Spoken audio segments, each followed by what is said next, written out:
What are you allowed to do on your own property? Well, in America, fewer things all the time. A woman bought this house hoping to turn it into a wedding reception center and bed and breakfast. Instead, it sits there empty because her local government will not let her have a business on her property. Also, one man started farming these oysters.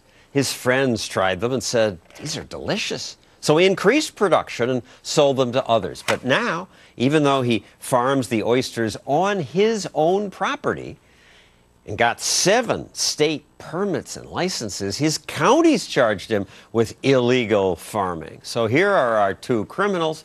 Shelley Goodman owns that empty house. Greg Garrett brought us these oysters. So, Greg, what's the county's problem? Well, they have this zoning ordinance, about 450 pages.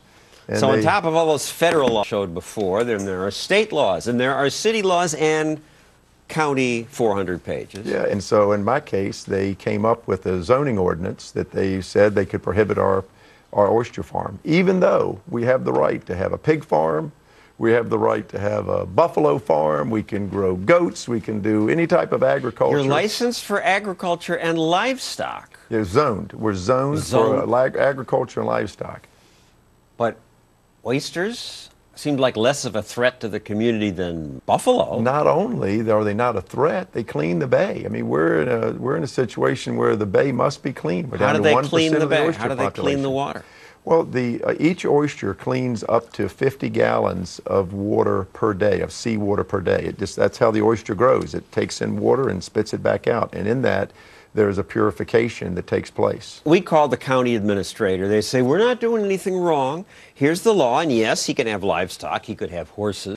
But here's why he can't have oysters. And my very smart producer talked to him for 12 minutes and still has no clue what the law is or what he's talking about. And that's the case with a lot of American law. Well, it's kind of like the Sadducees and the Pharisees. I mean, if you have enough laws on the books, you can find something that anybody you want to accuse of a crime or you want to accuse of doing something wrong, there is a law out there for you to catch them on. And so that's kind of what they've done.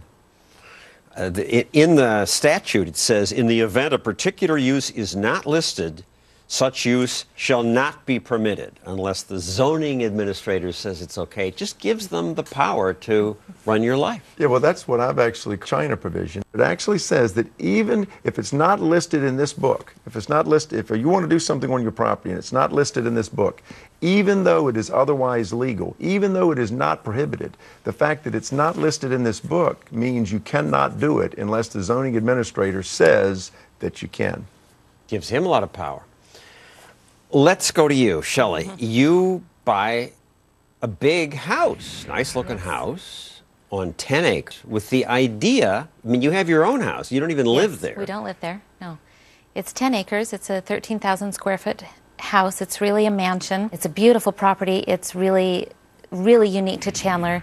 You might find it here in the East Coast more often, but in Arizona you don't see anything like this. Bed and breakfasts are common here. So you wanted to use it as a small inn and also have some weddings there in a pretty location. Yes.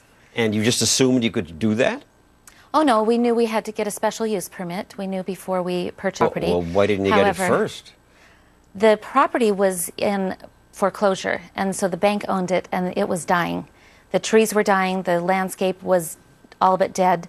The house was in disrepair. It had a number of break-ins and vandalism.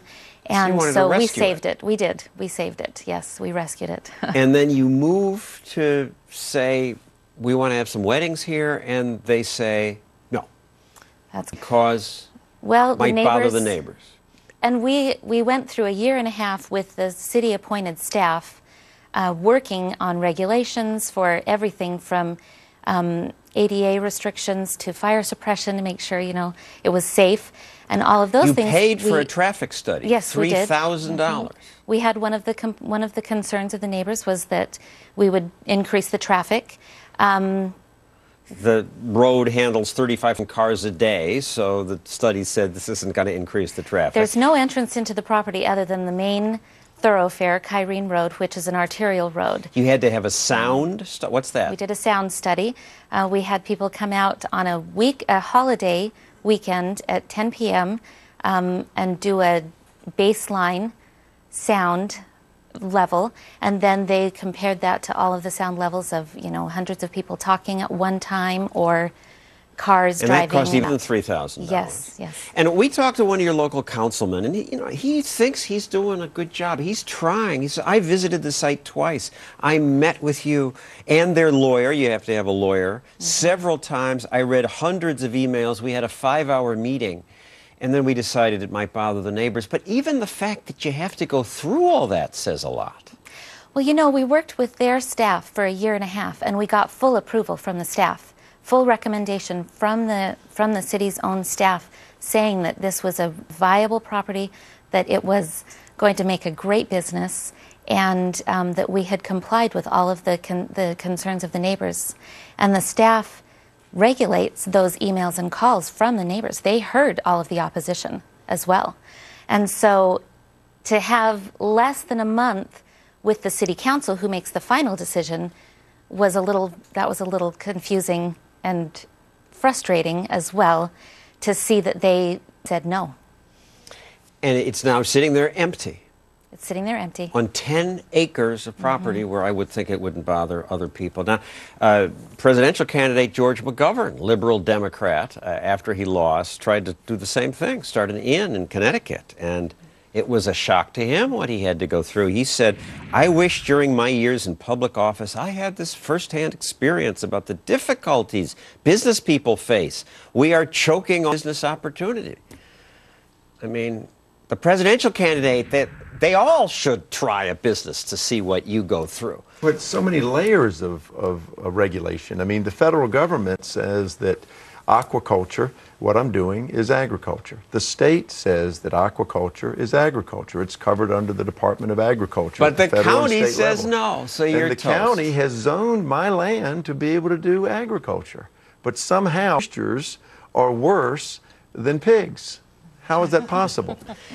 Thank you, Greg Garrett, Shelley Goodman. Coming up, I wish you luck. I hope you can change these rules. Obama's EPA now says it has the power to regulate this, the way we exhale. I'll explain next.